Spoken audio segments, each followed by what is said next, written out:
Hi everyone and welcome to another week of online learning. Today, since it's our last week before the holidays, we're going to do some poetry writing based around the general topic that we've been covering in our learning. So we had a lot of topics about land, bacteria, dinosaurs, space, climate, all of those sorts of things. We're going to do sort of a wrap-up session today, and I've chosen to focus on a Cinquain poem, which is a type of poetry which is quite fun and quite simple to do. So today we are learning to recognise the simple features of the poem, and we will work through some together and go through the different things that we need to have on each line. So we need to know that they have 5 lines. It's a really short poem. We also need to know that in each line we have a different amount of words. So the first line has 1, the second line has 2, and then 3, and then 4, and then just 1 again at the end. And then also an important feature of a Cinquain poem is that they don't rhyme. Can rhyme, but they don't have to rhyme. It's not a rhyming type of poem that we're looking at today. So I've got some examples here for you. We've got one based on the watermelon, rain, and a unicorn. So if we look at the first example there, it talks about a watermelon. So your opening sentence is always, or your opening phrase is always the topic, general topic that we've got covering. So this one is watermelon. Then we've got 2 describing adjectives called sweet and juicy. And then we've got our ing words. So we've got licking, slurping, sucking. And then we've got the fourth line, which is normally a little bit more information about it. And it's normally like a phrase or a couple of words to make a small sentence. So it says dripping down my arm. And then the last word is a synonym, which is another word for your first word. So there's a couple of other examples there that you can look through in your own time. So we're just going to go through each line and what each line needs to use. So in our class in Nikotahi, we have looked at Cinquain poems before, and we looked a lot around different topics, and we did some matariki ones and all sorts, and they focused on using syllables. This is a slightly different type of Cinquain poem that we're focusing on today, and it just focuses on words. So there's a little bit of a difference. If you'd like to in your own time, you can go through and have a little look at what the syllable Cinquain poem looks like, but we're going to look at this type today. So the first line is really easy. That's like your title. So the one we're going to look at in a minute is a poem about summer. So your first line is always going to be your title or what your topic of your poem is about. The second line has 2 words in it, and they're our adjectives. They're describing words. They describe the title. So we can see, for example, in this summer example, they've used the words sunny and hot because they are describing the topic summer. Then we come down to line number 3, and this has 3 words that tell the reader a little bit more about the subject. And they're usually words that end with ing. So they're more describing words. So they've used sweltering, swimming, dozing. Those are words that they think of when they think of summer. Then the fourth line has 4 words that use, and they show emotion or feelings, or in some cases, they just give you a little bit more information. So in this example, they've said basking in the sun. So when this person thinks of going to the beach, that's the sort of feelings that they have associated with it. They like to relax and bask in the sun, and it gives you a really clear idea of what that person likes to do when they go to the beach. And then we come down to the last line, and we need to come up with a synonym, which is another word or similar to the example. Not the example, the title. So this poem has used the word holiday because they think of summer and they think of holiday. So you can have a little think about what's another word that is similar to or means the same as your topic when you get up to doing your poem later today. So let's have a little look at the example that's just been created there for us. So the first word was summer. The next line was 2 words that were describing. They were those adjective words. They were describing the topic, and they've used the words sunny and hot. The third line has 3 words, and those were our ing describing words. So they use sweltering, swimming, dozing. Then line number 4 was your 4 words that gave you a little more detail, and they were often sort of like a phrase or a sentence as such.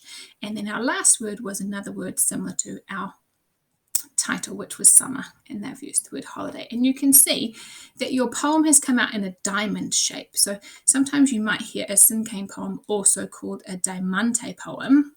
That means the same thing, and that's where they kind of get their name from. So it starts off small at the top and small at the bottom to create your poem that looks like that. So let's have a go today at doing one together.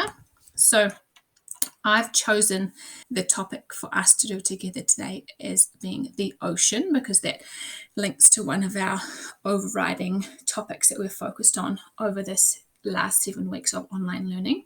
And I've put little titles here. So I've got the adjectives line, the ing words, the more info, and then the synonyms that we could use. And then we're going to come together and put it together in a poem. So before I came on to this morning, I have come up with some of my brainstorms. So I've said in my little spiel at the top to close your eyes and think of as many words as you can to do with the ocean. So as I'm talking you through this, you might come up with some other little words that you could add to this PowerPoint when you're thinking about the ocean. So for the adjectives that describe my main title, the ocean, I've written cold, blue, sandy. And as I was sitting here before, I thought of the really awesome word vast, which means really big, like the oceans around the world and in New Zealand are really big. So I could put the word vast there.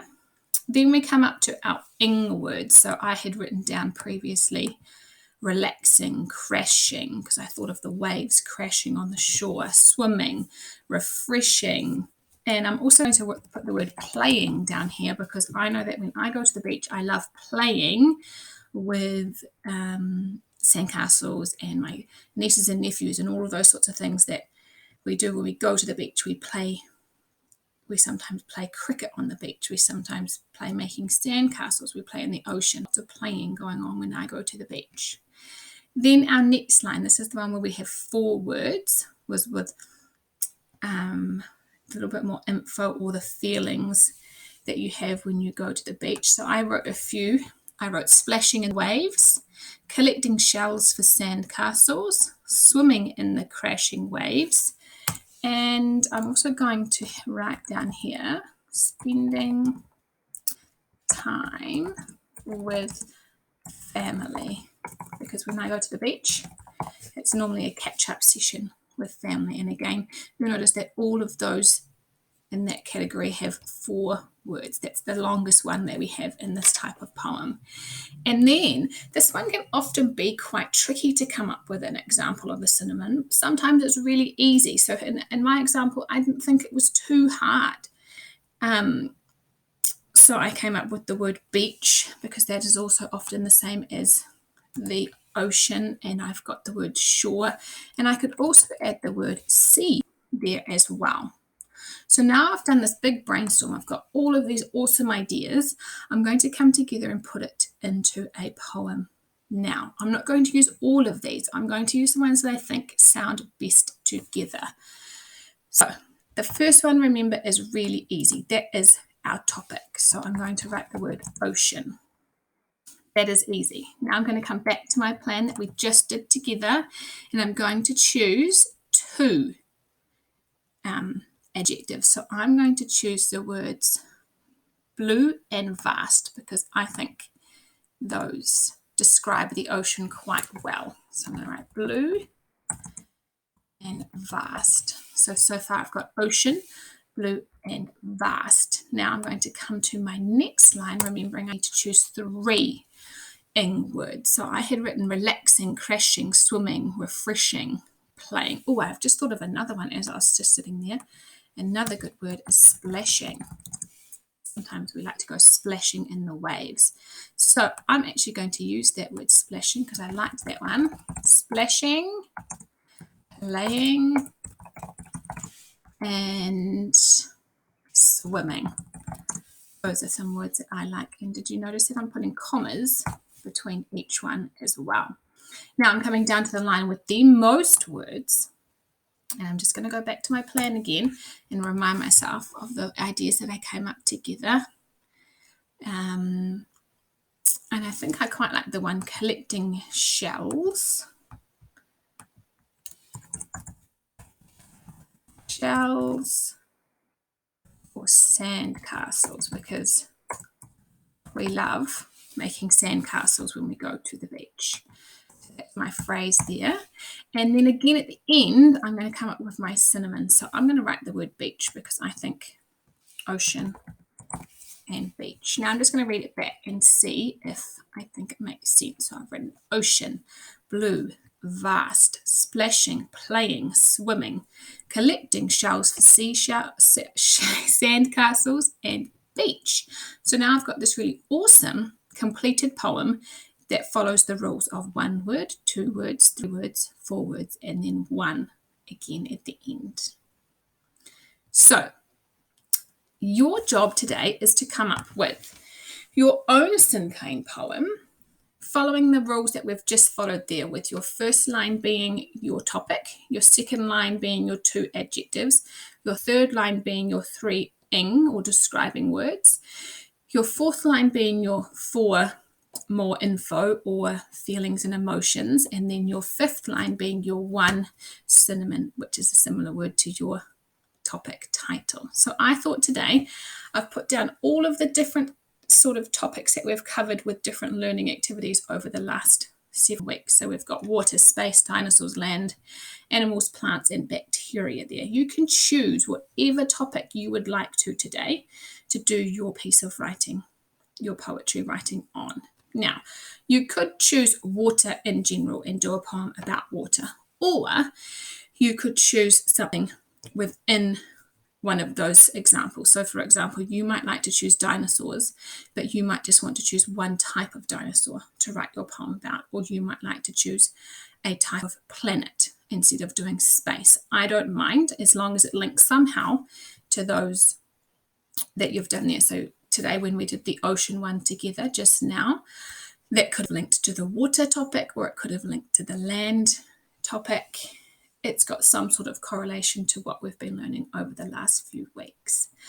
So that is your job to do today, following the examples that we've done. And then at the end, if you want to publish yours in a special kind of way, I'm going to show you how to do that now. So in this next page, you can choose to do this, or you don't have to. You can either write your Cinquain poem out on a piece of paper and post it on your Teams page. That is totally okay. If you want to use a little bit more technology and a little bit more in your published piece of writing today, that would be awesome. So I'm going to do here, and I'm going to insert a picture from here. I'm just trying to remember the best way to do it. If we go to Bing Pictures, it should come up with lots of different examples. So you can go into those ones if you like, or you can search your own up here. And I'm going to search the ocean. And it's going to come up with lots of different pictures. I'm going to choose a picture I would like to use today. I like the look of this one. And I'm going to insert that onto my page, and it will show up like this. Then that's going to be sort of like the background. You don't have to publish yours like this. This is just one way that you could do it today. Now, the important step in the way that I'm doing it today is that I must send my picture to the back, because I would love my poem today. I'm just going to copy the one that I did earlier to sit on top of that picture. So now I've got this really beautiful picture, and you can move it around and make it look how you would like it to look. And then you've got a beautiful published piece of writing. You could change the color of the font if you'd like. You could make the font bigger if you'd like, if you think that it would stand out a bit better if it was bigger. And then you've got a beautiful published Cinquain poem all about, in my case, the ocean. In your case, whatever topic it is that you choose to choose from